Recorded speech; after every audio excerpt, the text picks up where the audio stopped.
we prefer to allocate our parliamentarians, our civil servants and everybody else all sorts of allowances, but we never look at common mwananchi, because whatever it is that you're supposed to be doing governance about, if the person that is involved is not educated on the governance, you're not doing it in the right way, because you are governing somebody who does not understand what they should be governed. And again, we have victimized, and it has become public knowledge that anytime any Kenyan gets arrested and you try to tell the police, you know you are right, you can be sure utalala ndani.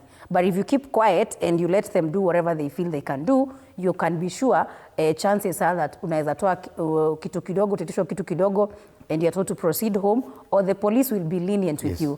So the moment the people who should be protecting the Katiba are the same ones who are violating it and threatening anybody who tries to defend it, it becomes a very difficult situation, because if you go to mashinani, you find petty offenders. In fact, most of our police stations, you find those cells are full of petty offenders. People who, if their rights in the Constitution had been upheld at arrest, they would not even have found themselves in the police station. But because we have made it look like you knowing your rights is arrogance.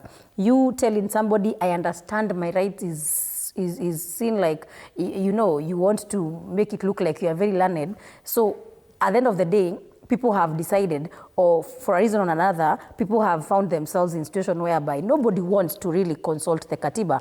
But we as a young generation, in the height of finance bill last year, we found a situation whereby we had no choice but to now challenge the status quo, whereby we tell the government, we understand what is enshrined in the Constitution, we understand what you guys are doing, and we are willing to go out there and tell the whole world that you guys have been violating our rights.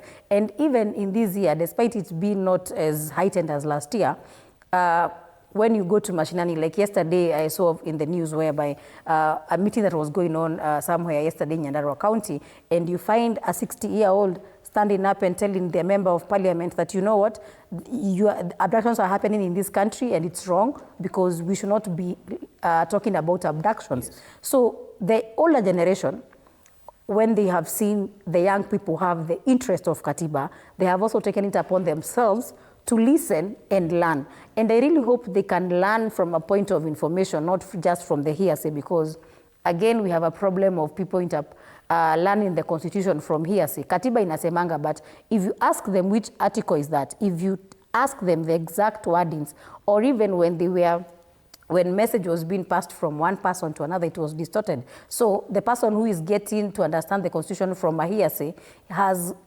gotten distorted information. So I really hope that we can work around giving people civic education properly. Okay. And again, this can be done in public participation. So if we fund public participation, as we do public participation, they learn some few things, and we can incorporate both public participation and civic education. Right. Yeah. And it's interesting that the older generation can quote Bible verses